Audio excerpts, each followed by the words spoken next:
Assalamualaikum warahmatullahi wabarakatuh. Ketemu lagi di video saya. Di video ini kita akan mempelajari tentang konsep yang sangat penting di data mining, yaitu adalah klasifikasi. Banyak sekali hal yang ada di dunia kita sehari-hari yang merupakan permasalahan klasifikasi. Contohnya adalah bagaimana kita mendeteksi apakah sebuah citra tanda tangan itu asli atau palsu. Atau misalnya apakah sebuah aplikasi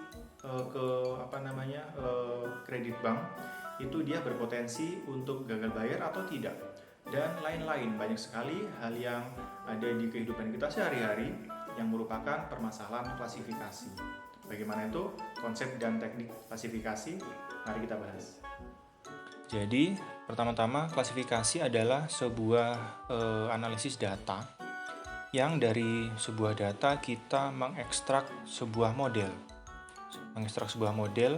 Yang model itu bisa mendeskripsikan kelas data atau label dari data tersebut. Contohnya, penggunaannya adalah kita bisa mengklasifikasikan aplikasi untuk peminjaman dana ke sebuah bank. Apakah aplikasi peminjaman dana tersebut merupakan aplikasi yang aman atau aplikasi yang berisiko, artinya berisiko gagal bayar. Dan ini adalah sebuah aplikasi yang sudah nyata digunakan di banyak bank. Jadi secara prosesnya bisa kita gambarkan menjadi seperti ini. Aplikasi pinjaman ke sebuah bank ini bisa kita proses menggunakan sebuah model atau metode klasifikasi dan metode klasifikasi itu bisa mengkategorikan atau bisa kita sebut juga dengan memprediksi begitu. Memprediksi apakah sebuah aplikasi pinjaman bank tersebut aman untuk dikabulkan peminjamannya atau kita bisa tolak karena aplikasi tersebut bisa berisiko untuk gagal bayar. Kemudian pada sebuah proses mengklasifikasi kita melakukannya dengan supervisi, atau dengan kata lain kita memberikan label atau kelas di saat kita melakukan sebuah proses yang kita sebut dengan proses training. Dan di sini karena pada saat di proses training itu kita memberikan label kelas, maka ini proses klasifikasi ini kita sebut dengan proses supervised atau kita sebut dengan supervised learning. Jadi pembelajaran yang ada supervisi di situ. Dan nanti kita juga lihat di sisi lain dari klasifikasi ada sebuah proses yang mirip juga dengan klasifikasi yang kita sebut dengan clustering. Tetapi satu perbedaan mendasar antara klasifikasi dengan clustering adalah bahwa pada clustering itu kita tidak mengetahui atau kita tidak memerlukan informasi label kelasnya yang kita sebut dengan unsupervised learning, karena di tahap learningnya tidak ada tahapan atau proses training, tidak ada supervisi di situ, maka kita sebut dengan unsupervised learning. Dan di sini kembali ke supervised learning, ini sebenarnya saya bisa ibaratkan seperti kalau kita punya seorang adik kecil gitu yang masih bayi, kita ajari berbagai macam hal, maka sebenarnya di situ kita sedang melakukan supervised learning. Adik kecil itu kita ajari ini adalah kucing misalnya, ini adalah buah pisang, ini adalah buah apel dan lain sebagainya. Itu sebenarnya kita sedang melakukan proses supervised learning. Kita mengajari bayi ini yang masih belum mengerti apa-apa, kita supervisi, gitu ya. Kita supervisi, kita ajari ini adalah buah ini adalah hewan ini, dan seterusnya. Di situ kita sedang melakukan proses supervised learning. Sehingga di sini saya bisa gambarkan proses supervised learning. Maka di situ ada dua aktor begitu yang yang kita training adalah si anak kecil ini yang kita sebut dengan model, dan kita di sini berperan sebagai supervisor. Maka di sini supervisor mengajari model ini, si anak kecil ini. Disinilah proses supervised learning dilakukan. Dan si supervisor ini dia mengajari. Misalnya di sini dia bilang ini adalah buah apel. Kemudian ini adalah buah lemon. Maka si model ini, si anak kecil ini dia akan mengingat, oh ini adalah apel, ini adalah lemon. Ini kita lakukan terus-menerus. Dan disinilah proses training terjadi. Kemudian setelah misalnya kita anggap si anak kecil ini sudah mengerti gitu, kemudian kita bisa suruh coba klasifikasikan sekumpulan buah ini. Kemudian si anak kecil ini bilang oke. Kemudian dari sekumpulan buah ini dia bisa kenali gitu ya, satu persatu buahnya. Ini adalah apel, ini adalah lemon, dan seterusnya, sehingga hasil akhirnya adalah seperti ini. Ini adalah buah lemon. Ini adalah buah apel. Dari mana dia bisa tahu ini adalah buah lemon, ini buah apel? Dari informasi yang sudah kita berikan di tahapan training tadi. Jadi tahapan training adalah tahapan yang harus ada di dalam supervised learning. Kemudian di sisi lain, di unsupervised learning, di sini tidak ada proses trainingnya, tidak ada proses supervisinya. Kita tidak mengajari ini buah apel atau ini buah lemon atau buah apa. Langsung kita suruh si anak kecil ini untuk mengelompokkan buah-buah ini. Langsung kita kasih sekumpulan buah apel dan buah lemon, langsung kita suruh pokoknya kelompokkan buah-buah ini. Terserah kelompokkan berdasarkan apa, gitu ya. Kita tidak mengajari, pokoknya langsung kita suruh untuk mengelompokkan. Kemudian anak kecilnya bilang oke.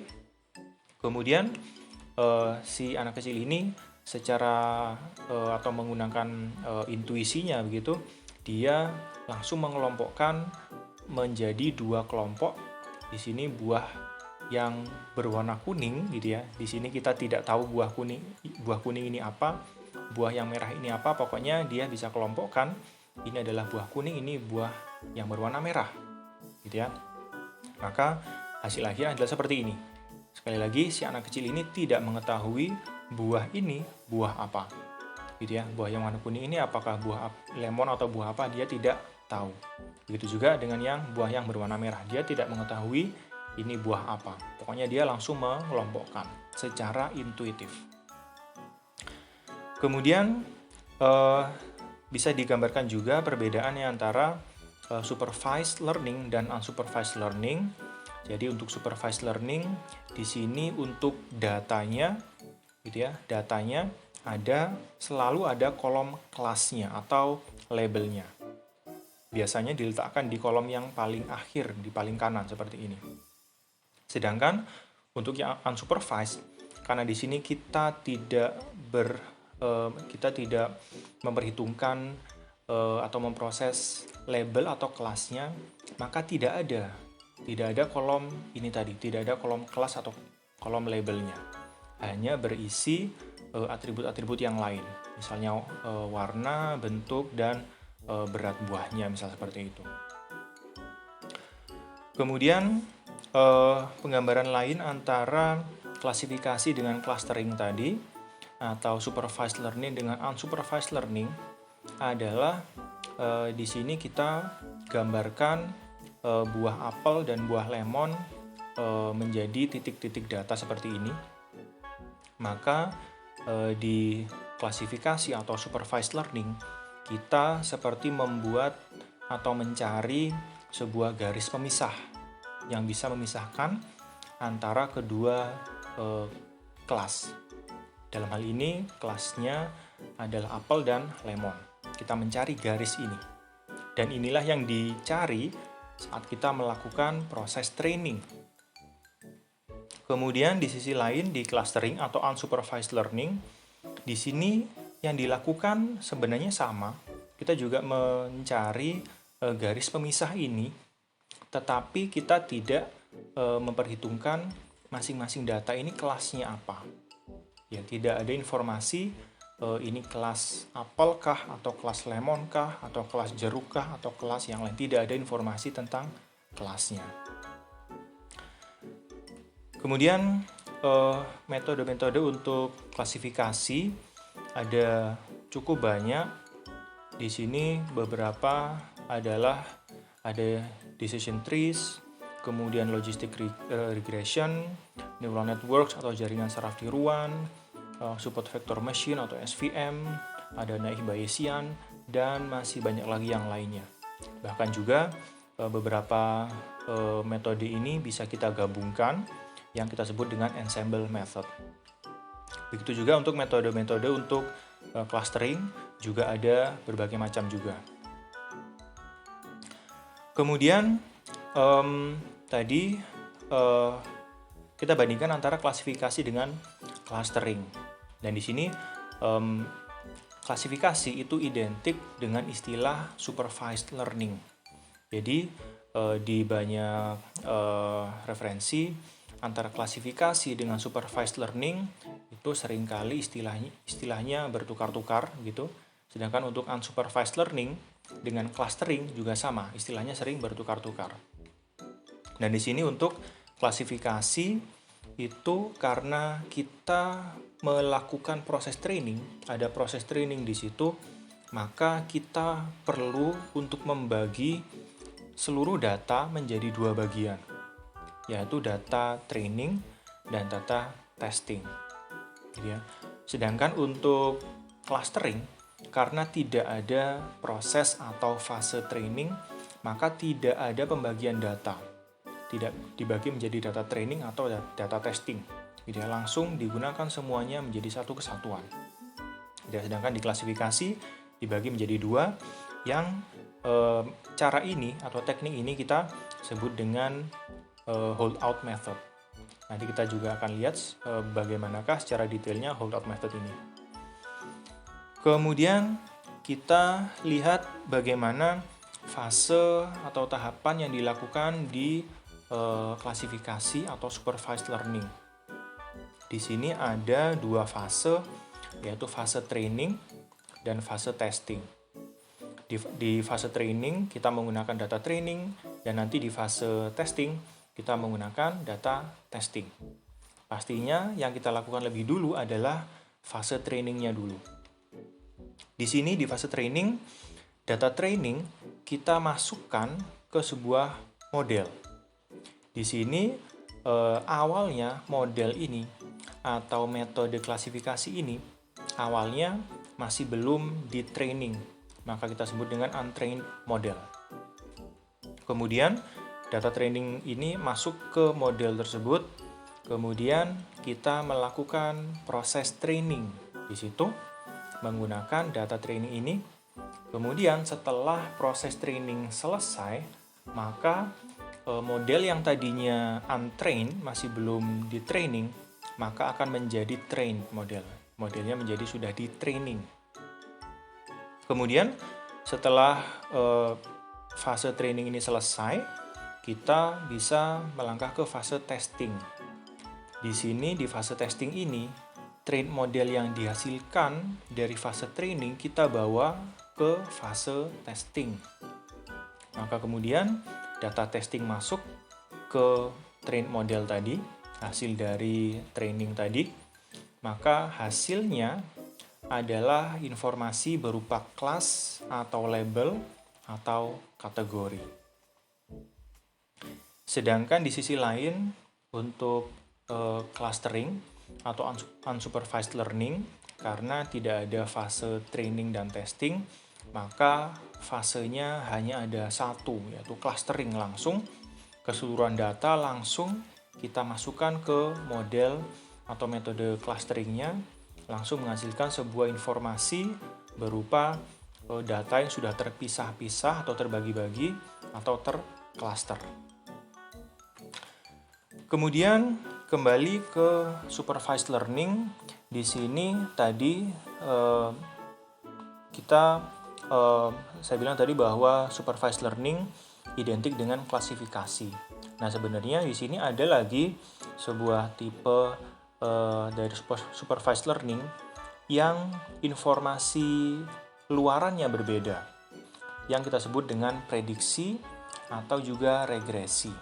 Di sini prediksi dengan regresi juga seringkali istilahnya bertukar-tukar. Perbedaannya antara klasifikasi dengan prediksi atau regresi tadi adalah outputnya. Untuk output dari klasifikasi, outputnya adalah kelas atau labelnya. Ya, kita akan mendapatkan informasi buah ini apakah buah apel atau buah lemon. Sedangkan untuk prediksi, outputnya adalah nilai yang kontinu berupa angka. Ya, seringkali angkanya adalah bilangan pecahan. Sehingga di sini contohnya adalah untuk klasifikasi, misalnya klasifikasi buah seperti tadi. Outputnya adalah informasi apakah buah ini apel atau jeruk, atau mungkin yang lain. Sedangkan untuk prediksi, outputnya adalah sebuah angka atau bilangan. Misalnya kita memprediksi berapakah harga buah apel tahun depan, misal seperti itu. Kemudian ini juga gambaran lain dari perbedaan antara klasifikasi dengan regresi.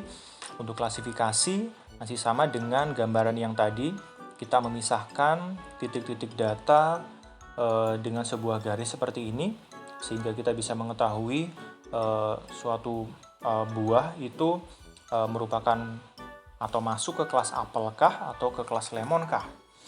Sedangkan untuk regresi. Untuk regresi di sini yang kita lakukan adalah membuat sebuah garis atau sebuah persamaan garis yang bisa merepresentasikan bentuk sebuah data. Sehingga di sini seringkali sumbu X-nya adalah sumbu waktu, sedangkan sumbu Y-nya adalah sumbu nilai yang ingin kita prediksi. Dalam hal ini misalnya yang ingin kita prediksi adalah nilai berupa harga.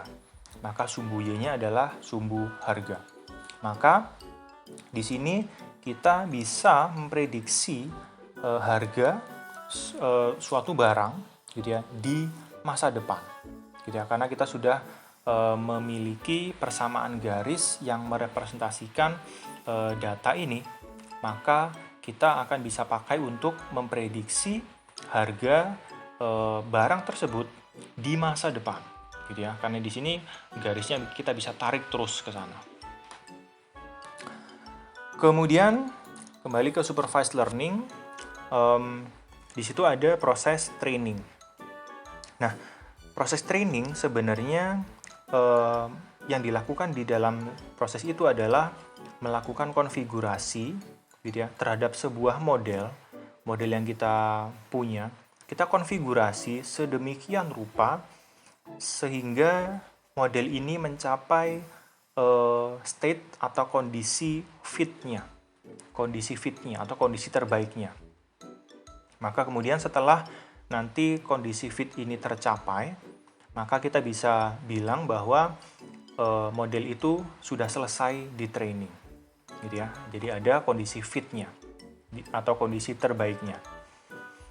Nah, ada juga istilah lain dari kondisi fit, yaitu kondisi underfitting. Kondisi underfitting adalah kondisi yang terjadi jika kondisi fit belum tercapai, tapi training sudah kita hentikan misalnya. Atau di sini saya ibaratkan seperti kita mengajari seorang bayi. Misalnya kita mengajari seorang bayi seperti ini. Seorang bayi kita ajari ini adalah buah lemon. Kemudian ini adalah buah apel seperti itu. Nah, di sini seorang bayi ini ibaratnya adalah sebuah model yang dia masih belum cukup proses trainingnya, gitu ya, masih belum cukup proses trainingnya. Dia masih berusia sangat muda gitu ya, masih bayi, sehingga begitu kita tanya, ini buah apa? Maka dia akan memberikan jawaban yang salah. Kita tanya, gitu ya, kita tunjukkan ini buah lemon, dia akan jawab ini buah apel. Kemudian kita tanya lagi buah yang lain, kita tunjukkan buah apel, dia akan memberikan jawaban ini adalah buah lemon. Ya, ini menunjukkan atau mengibaratkan bahwa sebuah model kalau proses trainingnya belum selesai, maka dia akan bisa menghasilkan output yang salah. Maka kemudian kita ajari terus bayi ini, gitu ya, sampai sekian tahun berikutnya. Kemudian singkat cerita, gitu ya, si bayinya ini sudah lebih besar. Kemudian setelah kita mentraining terus-menerus, kita tanya lagi pertanyaan yang sama. Ini buah apa? Nah, maka dia akan bisa memberikan jawaban yang benar sekarang. Ini adalah buah lemon. Kemudian kita tanya ini buah apa? Dia juga bisa menjawab dengan jawaban yang benar. Ini adalah buah apel. Nah, ini adalah gambaran dari sebuah metode klasifikasi yang sudah mencapai kondisi atau state fit-nya. Maka kita bisa bandingkan seperti ini. Si bayi tadi, atau ini menggambarkan model yang underfitting tadi. Di sini dia kondisinya underfit, sedangkan si anak tadi kondisi fit. Di sini si bayi ini di kondisi underfit ini disebabkan karena proses trainingnya masih belum cukup. Sedangkan si anak ini sudah cukup proses trainingnya. Sehingga si bayi ini masih belum pintar, sedangkan si anak ini sudah pintar gitu. Kemudian karena belum pintar gitu ya si bayi tadi, maka akurasinya akan rendah. Sedangkan si anak tadi akan memiliki kondisi akurasi yang tinggi, yang baik, karena dia sudah mencapai kondisi fitnya. Nah, kemudian ada kondisi yang lain lagi. Misalnya si anak ini kita ajari terus-menerus gitu ya, dua buah lemon dan apel tadi. Sampai sekian tahun berikutnya dia akan mencapai sebuah kondisi yang kita sebut dengan overfitting. Di sini misal, ibaratnya kita tunjukkan buah lemon, kita tanya ini buah apa, dia akan bisa menjawab dengan jawaban yang benar, ini adalah buah lemon. Kita tunjukkan buah apel, kita tanya, dia akan bisa menjawab dengan jawaban yang benar juga, ini adalah buah apel. Kemudian, misal ada suatu buah dengan varietas yang baru gitu.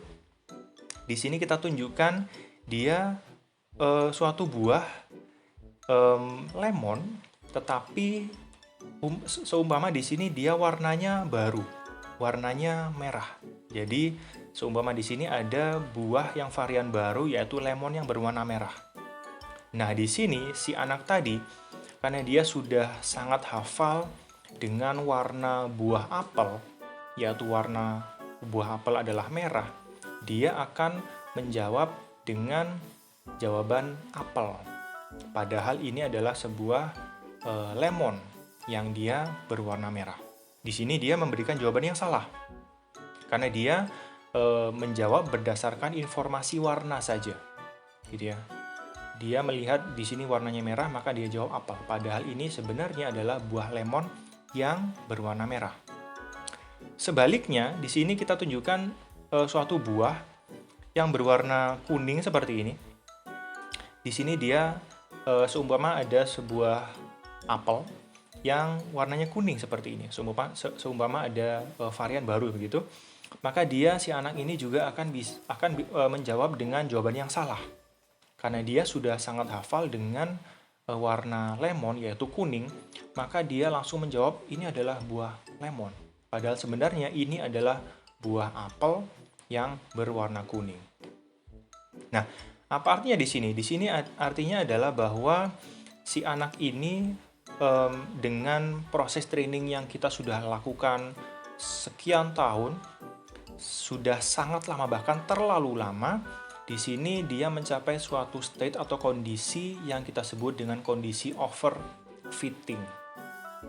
Yang disebabkan karena proses trainingnya dilakukan sudah sangat bahkan terlalu lama. Maka di sini perbedaan antara anak yang menggambarkan kondisi fit dengan anak yang menggambarkan kondisi overfitting. Di sini di kondisi fit ini proses trainingnya cukup, gitu ya, sudah cukup. Sedangkan si anak yang menggambarkan overfitting tadi, proses trainingnya terlalu banyak. Sehingga di sini kondisi fit tadi dia kita sebut dengan model yang pintar, gitu ya. Sedangkan di sini kondisi yang overfit ini kita bisa sebut dia kondisinya sudah terlalu pintar.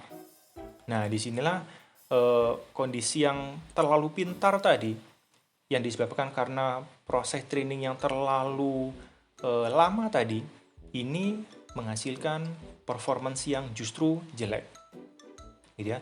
Jadi yang fit tadi akan menghasilkan akurasi yang baik, sedangkan kondisi yang overfit tadi justru akan menghasilkan akurasi yang rendah. Mengapa begitu? Karena di kondisi fit tadi, si model ini, si anak ini memiliki kemampuan untuk menggeneralisasi dengan baik, sedangkan di sini si anak tadi dia sudah kehilangan kemampuan untuk melakukan generalisasi tadi. Maka akurasinya justru akan menurun. Ya, jadi di sini poinnya adalah kalau kita melakukan proses training sebuah model terlalu lama, maka itu justru akan jelek, gitu ya, justru akan jelek. Di sini saya bisa gambarkan proses underfitting, kemudian fit dan overfitting tadi menjadi seperti ini. Di sini misal kita punya data buah, yaitu buah apel dan lemon. Di sini di kondisi underfitting tadi, di sini ibaratnya bayi ini membuat garis pemisah antara apel dan lemon ini dengan sebuah garis yang jelek, yang tidak memisahkan antara apel dengan lemon, gitu ya. Semisal di sini kita punya dua fitur, di sini fitur bentuk dan fitur warna, gitu ya. Di sini untuk fitur bentuknya semakin ke kanan semakin oval, semakin ke kiri semakin bulat, dan di fitur warnanya semakin ke atas semakin berwarna merah, semakin ke bawah semakin berwarna kuning, gitu ya. Maka di sini sekali lagi ibaratnya di sini si bayi ini di kondisi underfittingnya dia membuat sebuah garis yang jelek, yang tidak bisa memisahkan kedua kelas ini dengan baik. Kemudian di kondisi fit, di sini garis pemisahnya adalah seperti ini. Ini adalah garis pemisah yang fit, garis pemisah yang ideal, garis pemisah yang terbaik. Dia bisa memisahkan antara kelas apel dengan kelas lemon. Nah, tapi bagaimana dengan ini? Kalau kita lihat di sini garis pemisah ini dia melewati ada 3 buah di sini.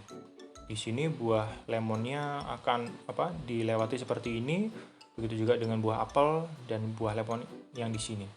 Kita mungkin akan melihat ini adalah sebuah error. Memang ini adalah error yang terjadi. Tetapi error ini adalah error yang ditoleransi dalam tanda kutip. Di sini adalah kita bisa sebut dia adalah error yang masih bisa dimaafkan dalam tanda kutip. Dan kita bisa biarkan saja seperti itu. Error itu pasti selalu ada di sebuah sistem yang real. Nah, kita mungkin akan berpikir bagaimana kalau proses trainingnya ini kita lanjutkan terus, gitu ya. Dari kondisi fit ini kita masih belum puas, maka kita bisa lanjutkan terus. Maka inilah yang akan menghasilkan kondisi overfitting tadi. Kalau di kondisi fit, garis pemisahnya berupa garis lurus seperti ini, maka kalau proses trainingnya kita lanjutkan terus, maka garis pemisahnya tidak akan lagi berupa garis lurus, melainkan akan menjadi garis yang seperti ini. Dia akan memisahkan buah apel dan buah lemon dengan garis yang berbentuk kurva seperti ini. Gitu ya, kurva yang berdimensi tinggi seperti ini. Nah, di sini kalau sekilas kita mungkin akan melihat bahwa garis ini bisa memisahkan antara kedua kelas ini, apel dan lemon ini dengan baik. Tidak ada error seperti yang terjadi di kondisi fit tadi. Gitu ya. Sekilas kita akan melihat ini adalah kondisi yang lebih baik daripada kondisi yang tadi. Tetapi sebenarnya tidak seperti itu. Mengapa? Karena semisal kita di sini memasukkan data baru, di sini ada buah lemon yang berwarna merah, gitu ya. Buah lemon yang berwarna merah. Maka di sini buah lemon yang berwarna merah ini dia akan masuk ke kelas apel, gitu ya. Karena dia ada di atas garis pemisah ini, dia akan masuk ke kelas apel. Padahal dia adalah lemon. Begitu juga di sini ada apel yang berwarna kuning, maka di sini dia karena posisinya ada di bawah garis pemisah ini, maka dia diklasifikasikan menjadi buah lemon. Padahal dia adalah buah apel, hanya saja dia warnanya kuning. Nah, disinilah terjadi error, gitu ya. Terjadi error yang disebabkan karena garis pemisahnya terlalu spesifik atau terlalu mengikuti bentuk data training. Nah, bagaimana kalau misalnya kita undo lagi, kita kembali ke kondisi fit. Apakah error ini akan hilang? Kita lihat, kita kembali ke kondisi fit dengan dua data yang sama tadi. Maka kita bisa lihat dengan garis pemisah yang fit tadi, di sini lemon yang berwarna merah akan dengan benar diklasifikasikan ke kelas lemon. Sedangkan untuk yang apel tadi, apel walaupun dia berwarna kuning, dia akan tetap bisa diklasifikasikan ke kelas apel dengan benar. Kemudian bagaimana bisa terjadi kondisi overfitting? Ada banyak hal yang bisa menyebabkan kondisi overfitting. Di antaranya adalah adanya noise, gitu ya. Jadi di sini tahap pengumpulan data dan juga tahap preprocessing menjadi penting untuk bisa mengantisipasi terjadinya kondisi overfitting. Begitu juga kualitas data juga bisa juga mengakibatkan kondisi overfitting, gitu ya. Jadi kalau data trainingnya itu kurang representatif, maka itu akan bisa mengakibatkan kondisi overfitting. Kemudian juga proses training yang terlalu lama atau overtraining, yaitu terlalu banyak iterasi atau terlalu banyak epoch, maka di sini dia juga bisa mengakibatkan kondisi overfitting. Maka ini adalah hal-hal yang perlu kita hindari supaya kita tidak terjebak ke dalam kondisi overfitting. Kemudian bagaimana caranya kita bisa mengantisipasi terjadinya overfitting? Di antaranya yang bisa kita lakukan adalah gunakan jumlah data training yang cukup. Kita gunakan jumlah data training yang cukup. Jumlah data training yang kurang itu bisa mengakibatkan underfitting atau overfitting. Kemudian batasi jumlah iterasi atau jumlah epoch. Jangan terlalu banyak, karena kalau terlalu banyak dia akan bisa mengakibatkan kondisi overfitting. Kemudian suatu data mungkin memiliki jumlah fitur atau dimensi yang tinggi. Nah, di situ bisa juga menghasilkan kondisi overfitting juga. Maka bisa kita hindari kondisi overfitting dengan melakukan seleksi fitur atau reduksi dimensi. Kemudian spesifik untuk jaringan saraf tiruan atau neural networks, kita sebaiknya tidak menggunakan arsitektur yang terlalu kompleks. Berikutnya, bagaimana kita bisa menghitung atau mengukur seberapa baik atau bagaimana kualitas sebuah model. Satu pengukuran yang paling sering barangkali dilakukan adalah pengukuran dengan akurasi. Di sini, semisal kita punya dua kelas, apel dan lemon. Di sini adalah buah-buah yang diklasifikasikan ke masing-masing kelasnya, apel dan lemon. Maka akurasi kita hitung dengan cara menghitung seberapa banyak yang diklasifikasikan dengan benar dibagi dengan keseluruhan data. Di sini apel yang diklasifikasikan dengan benar ke kelas apel di sini ada 6. Kemudian lemon yang benar diklasifikasikan ke kelas lemon ada 7. Maka 6 ditambah 7 sama dengan 13 dibagi dengan keseluruhan data. Di sini ada 8, di sini ada 8 sama dengan 16, maka akurasinya adalah 13 dibagi 16 sama dengan 81,25%. Nah, tetapi di sini pengukuran akurasi ini tidak selalu valid atau tidak selalu merepresentasikan kualitas dari sebuah model klasifikasi. Mengapa begitu?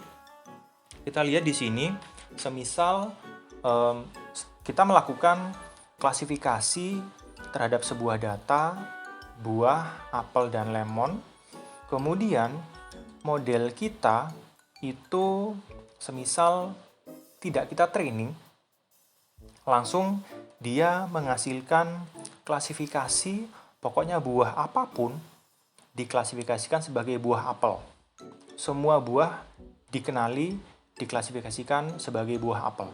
Tidak ada yang diklasifikasikan sebagai buah lemon. Maka apa yang terjadi? Coba kita hitung dengan pengukuran akurasi. Di sini kita hitung buah apel yang secara benar diklasifikasikan sebagai buah apel, maka jumlahnya adalah 14. Dibagi dengan jumlah buah semuanya ada 16. Akurasinya sama dengan 87,5%.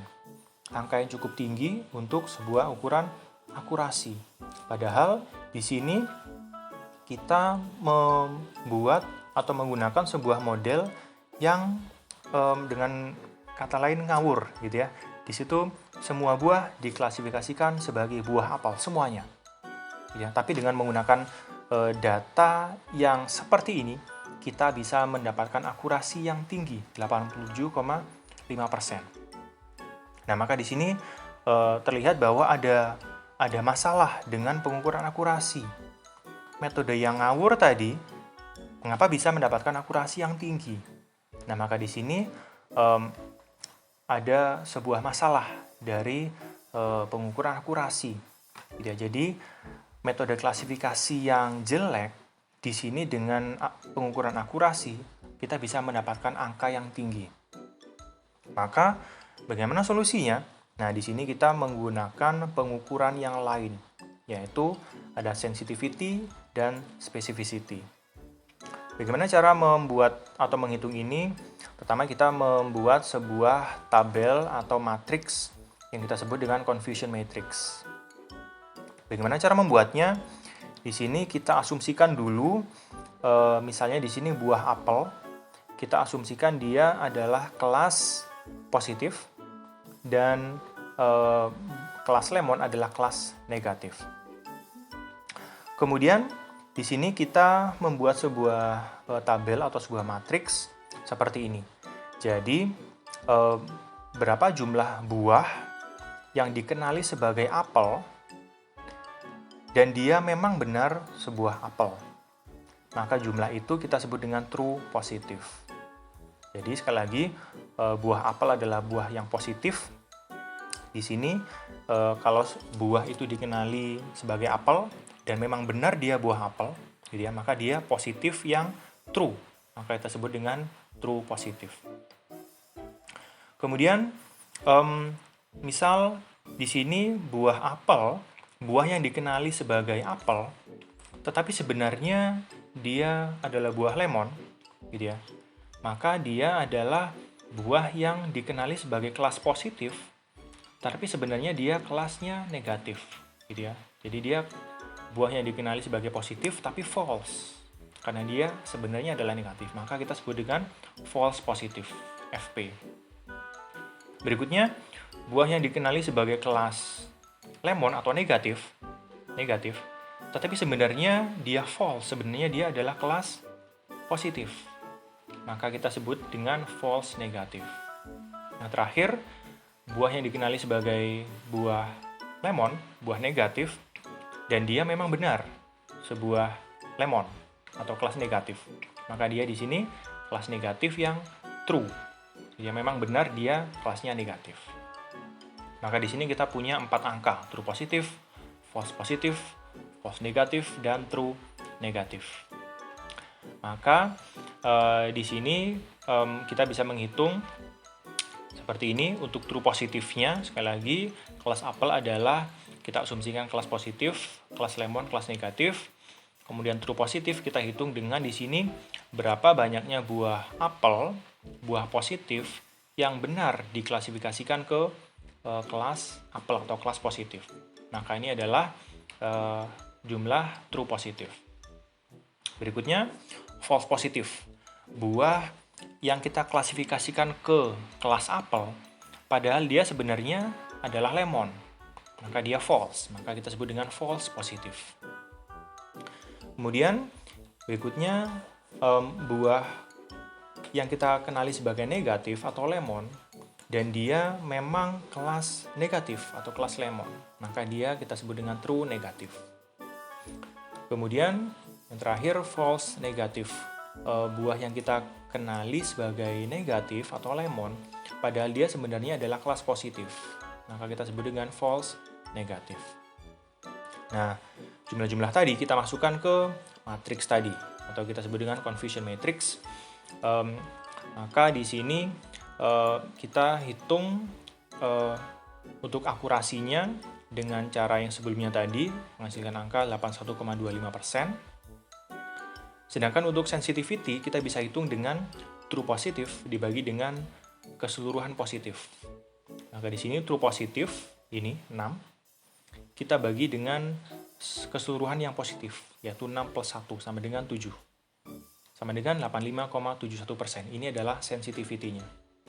Kemudian, untuk specificity-nya, true negatif, yang ini, 7, dibagi dengan keseluruhan negatif, yaitu 2 tambah 7, sama dengan 9. Maka, hasilnya adalah 77,78%. Ini adalah specificity-nya. Jadi, kita sudah punya 3 ukuran, akurasi, sensitivity, dan specificity-nya. Masing-masing 81,25%, 85,71%, dan 77,78%. Nah, di sini kita coba hitung dengan cara yang sama, tetapi untuk kasus yang tadi, kasus yang bermasalah tadi. Akurasinya tadi tinggi, 87,5%. Kemudian kalau kita hitung sensitivity-nya, ternyata ketemu angka 12/12 sama dengan 100%. Kemudian kita juga hitung specificity-nya. Ternyata di sini 0 dibagi dengan 2.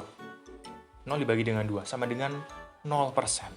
Nah, di sini dari ketiga angka ini kita bisa tahu walaupun akurasinya tinggi, tetapi karena spesifisitinya dia 0, maka kita tahu, kita bisa mengukur bahwa metode atau model yang kita gunakan tadi adalah metode yang jelek, gitu ya, yang kita bisa dapatkan dengan menghitung sensitivity dan specificity. Jadi, dengan kata lain, sensitivity dan specificity ini adalah pengukuran yang lebih detail, yang lebih mendalam daripada sekedar akurasi. Berikutnya, kembali ke metode yang tadi, holdout method tadi, yaitu cara untuk membagi data menjadi dua, data training dan data testing. Nah, di sini porsi atau persentase pembagiannya bisa berbagai macam. Bisa misalnya 50-50 seperti ini. 50% data training, 50% data testing. Nah, di sini pembagian dengan cara seperti ini pembagian yang jelek, gitu ya. Dan ini bisa mengakibatkan underfitting. Mengapa begitu? Karena sebuah model kalau kita training hanya dengan separuh dari seluruh data, ini dianggap kurang. Jadi ya, maka porsi training datanya ini terlalu kecil kalau hanya setengah atau 50%. Tapi sebaliknya, kalau misalnya kita tinggikan porsi untuk data trainingnya menjadi misalnya 95%, maka di sini testing datanya hanya kebagian sangat sedikit, hanya 5%. Dan di sini akan menghasilkan masalah juga. Karena di sini data testingnya terlalu sedikit sehingga testingnya karena hanya dilakukan terhadap data yang sangat sedikit, yang terlalu sedikit, dia kurang representatif, kurang bisa mengukur performance yang sebenarnya dari model kita. Maka ini adalah juga porsi atau proporsi yang jelek juga. Proporsi yang sering digunakan adalah proporsi yang kira-kira seperti ini, 80 berbanding 20. Ada juga yang 85 berbanding 15 dan seterusnya. Jadi kondisi yang biasa seringkali dilakukan adalah pembagian yang seperti ini, sekitar 80% dan 20%. Kemudian metode yang lain ada yang disebut dengan random sampling. Di sini yang kita lakukan adalah kita melakukan beberapa kali testing, gitu ya, beberapa kali testing dengan pemilihan bagian data untuk testingnya secara acak. Misal di sini kita lakukan 3 kali misalnya. Maka di sini posisi data yang kita ambil untuk data testing ini kita random. Untuk testing pertama kita ambil di sini, sini dan sini. Untuk data testing untuk yang kedua kita random sehingga posisinya berubah seperti ini.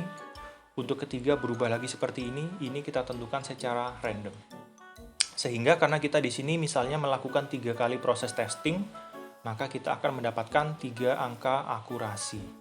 Yang kemudian 3 angka akurasi ini bisa kita gabungkan, kita agregat, kita bisa rata-rata menghasilkan suatu nilai akurasi akhir atau total seperti itu.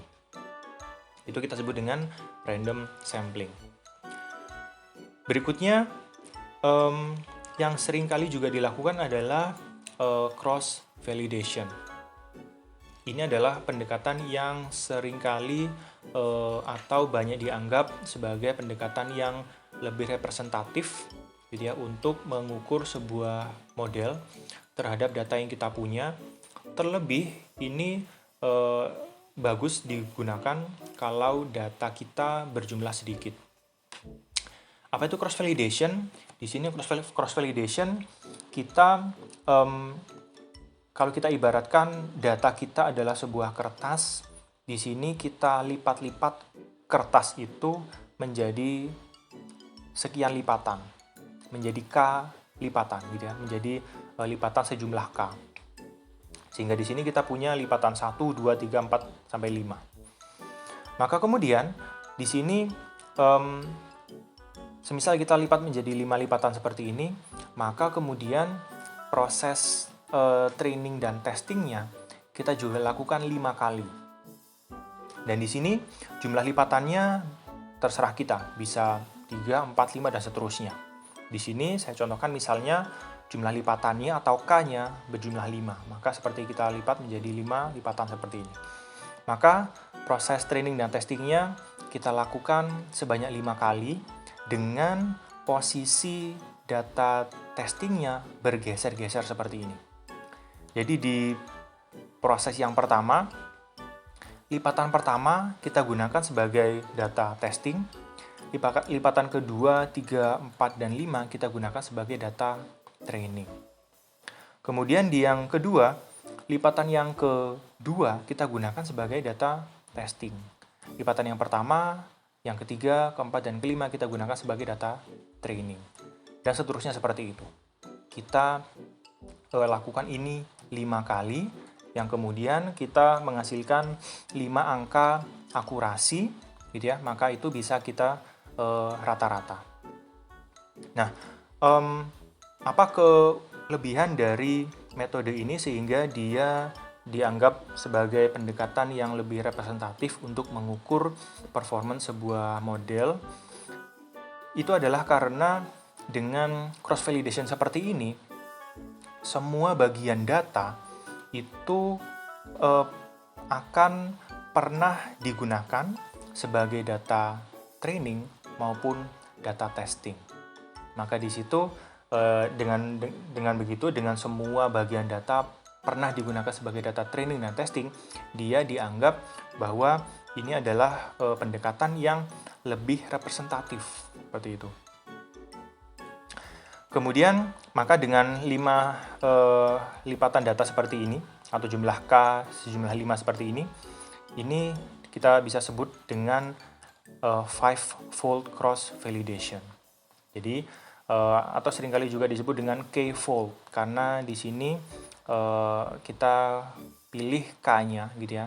Terserah kita pilih K-nya, jadi K-fold cross-validation. Kalau K-nya 5, maka 5-fold cross-validation. Kemudian ada juga pendekatan yang disebut dengan leave one out. Ini pendekatan yang jarang dilakukan, yaitu sebenarnya sama dengan cross-validation. Jadi ada K-nya, kita melipat data kita seperti kertas menjadi lipatan-lipatan sejumlah K. Tetapi di sini K-nya itu sejumlah data yang kita punya. Jadi K sama dengan N. Jadi semisal kita punya 100 baris data seperti ini, maka data kita itu ibaratnya kita lipat menjadi 100 lipatan seperti ini. Dan satu lipatan ini, satu bagian data ini, maka akan berisi hanya satu baris data. Gitu ya. Jadi, misal di fold yang pertama sampai fold ke-99 ini kita gunakan sebagai data training misalnya. Kemudian fold yang ke-100 atau data yang ke-100 kita gunakan sebagai data testing. Berikutnya, fold 1 sampai fold 98 dan fold 100 kita gunakan sebagai data training, dan fold 99 kita gunakan sebagai data testing. Begitu seterusnya. Maka untuk 100 data kita juga akan menghasilkan atau kita akan melakukan pengujian sejumlah 100 juga. Jadi jumlah pengujian yang dilakukan itu sejumlah baris data yang kita punya. Nah, maka sudah terlihat bahwa di sini secara komputasional dia sangat sangat mahal begitu ya. Seperti itu. Jadi itu beberapa hal tentang klasifikasi dan beberapa pendekatan untuk mengukur metode atau model klasifikasi. Itu tadi bahasan kita tentang klasifikasi sudah selesai. Mudah-mudahan materinya bisa dipahami oleh teman-teman semua, karena ini adalah satu konsep yang sangat-sangat penting di data mining dan juga bahkan di beberapa bidang yang lainnya seperti machine learning dan lain sebagainya. Demikian, terima kasih sudah menonton. Jangan lupa kalau ada pertanyaan silahkan ditanyakan di kolom komentar di bawah, dan jangan lupa like, share, dan subscribe. Terima kasih.